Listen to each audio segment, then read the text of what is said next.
We've had a focused strategy for the last 3 years to focus on key markets both here in the U.S. and outside the U.S. Second, to partner with customers and physicians.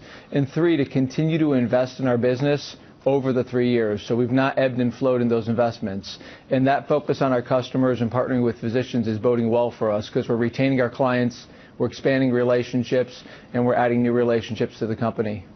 Adding new relationships to the company.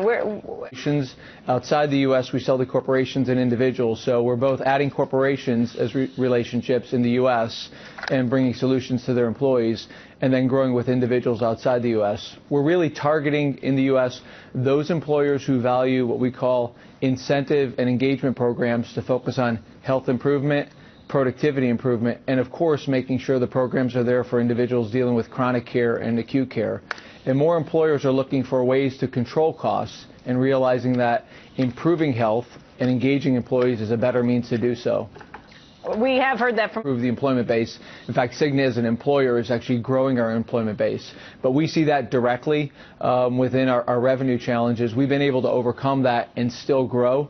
Now, outside the U.S., we're positioned in about 30 different countries and jurisdictions, and we're positioned well in some of the faster growing economies outside the U.S., and we're bringing solutions forward for the growing middle class. That's serving us well outside the U.S., where our revenue is growing 15 to 20% as well. Outside the U.S., where? One is we're the largest provider of solutions for corporations and governmental organizations as they deploy executives around the world. So that's really global. The individual programs, our largest market is South Korea. Our fastest market is China. We've been selling products and services in China now for 10 years. And then other markets like Taiwan, Hong Kong, Indonesia have been strong growth markets. And recently we just opened up Turkey and we're entering India currently. So we have a portfolio at different stages right now, which is servicing us well also. Yeah, I guess these are very different products. We're quite sophisticated in terms of supplementing the solutions that the government brings forward. So all of these countries have government-sponsored programs that have been in place for some time, but they leave gaps and holes. And as the growing middle class seeks to fill those gaps and get more comprehensive services, we target segments of the population and bring forward health improvement. We were the first to launch a dental product in South Korea and now the first to launch a dental product in Taiwan. So examples, we're listening to our customers, we're understanding what the market needs at a given point in time, and we're innovating and bringing forward targeted products that meet the market's need at that time.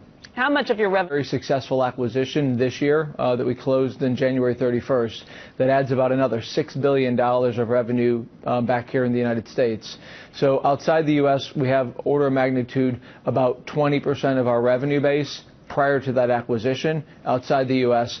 And our non-U.S. revenue is growing at 2 to 2.5 times organically our U.S. revenue currently. Wow. Okay. David, I want to thank you very much for